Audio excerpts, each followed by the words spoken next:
Comment te protéger des autres? Aujourd'hui, on va réfléchir à comment se protéger des mots ou des comportements des autres qui blessent, qui font mal ou qui ferment le cœur.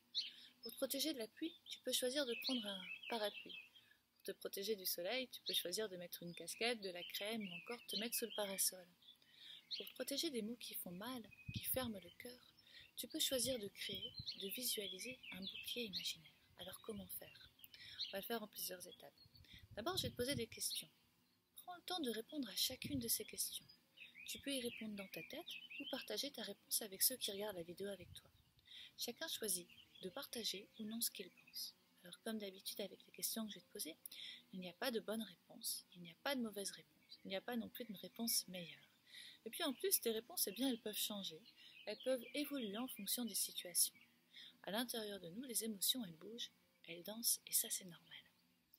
Premier type de question.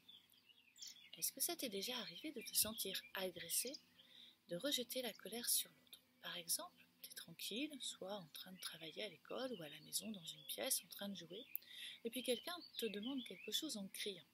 Qu'est-ce qui va se passer en toi? Comment est-ce que tu vas lui répondre? Comment est-ce que tu vas te comporter? Là, tu peux faire pause pour réfléchir un petit peu. Souvent à cette question, les enfants ils répondent que si c'est un adulte, ils ne disent rien, ils se ferment, et puis ils vont faire ce que demande l'adulte.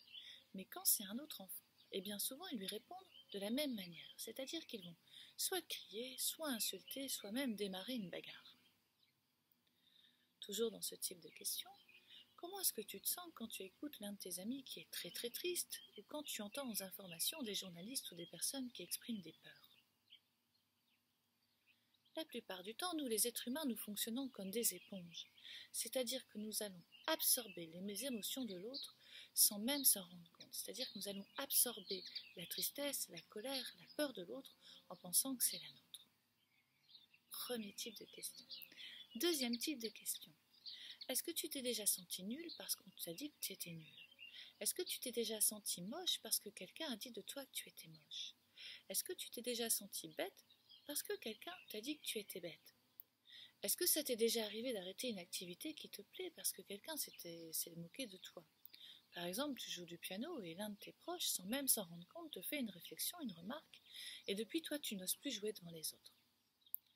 À ton avis, dans ce type de questions-là, qui dirige ta vie? Est-ce que c'est toi ou est-ce que ce sont les autres? Alors, ce n'est pas parce que quelqu'un dit quelque chose de toi que c'est vrai. C'est important de savoir que tu as la capacité de te protéger. Quand il pleut, tu peux choisir de mettre des bottes ou bien d'avoir les pieds mouillés. Pour les mots des autres, c'est la même chose. Tu es le seul à pouvoir choisir ce que tu crois de toi. Tu es le seul à pouvoir te protéger de ce que les autres disent de toi. Toute ta vie, absolument toute ta vie, tu vas rencontrer des gens qui te feront croire que tu n'es pas capable, que tu n'as pas le droit, que ce n'est pas pour toi, que tu es trop ceci, que tu es trop cela, que tu n'es pas assez ceci, que tu n'es pas assez cela. Tu as le droit de les croire ou de ne pas les croire. Alors qu'est-ce qui va se passer si toi tu crois tout ce qu'on dit de toi? Si tu crois ceux qui prononcent des mots qui blessent? Si tu crois que tu n'es pas capable ou pas assez intelligent, ou encore que tu es moche ou que ce n'est pas pour toi, tu vas perdre confiance en toi. Tu vas être moins joyeux, tu vas faire moins de choses, tu vas oublier de rêver, tu vas même oublier tes rêves. Tu vas peut-être aussi avoir envie de te bagarrer, de critiquer les autres ou d'utiliser tes mots pour faire du mal. C'est souvent ça qui se passe quand on se referme sur soi. La vie, tu peux la prendre comme un jeu.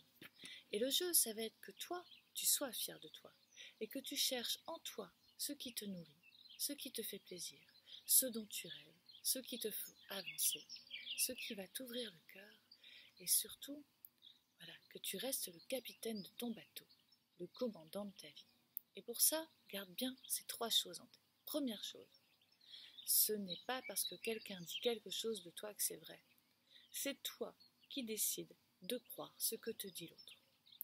Deuxième chose, écoute ton cœur et fais confiance aux mots qui t'ouvrent le cœur, aux personnes qui te font grandir. Ça, tu vas assez vite voir ceux qui vont t'aider à ouvrir le cœur ou ceux qui vont te faire douter, critiquer, râler. Troisième point, apprendre à se protéger, c'est aussi réfléchir au pouvoir que tu vas offrir, que tu vas donner aux autres dans ta vie. Et le pouvoir dont je te parle ici, c'est de savoir qui commande, qui est le capitaine de tes comportements et de tes émotions. Le capitaine, c'est toi. Alors moi, j'aime bien utiliser l'image du soleil. Imagine que tu es un soleil et que tu es brillant et que tu as de la chance d'être qui tu es. Et nous, on a aussi de la chance de te rencontrer comme tu es. Tu peux aussi imaginer que tu es un rayon de soleil, comme tous les autres. Et comme chacun des rayons de soleil, tu es unique. Et ton chemin, c'est d'être le plus juste avec toi. C'est d'aller le plus loin vers toi. Nous sommes tous ces rayons de soleil. Allez, prends bien soin de toi. Prends bien le temps d'écouter ton cœur. Et à très bientôt.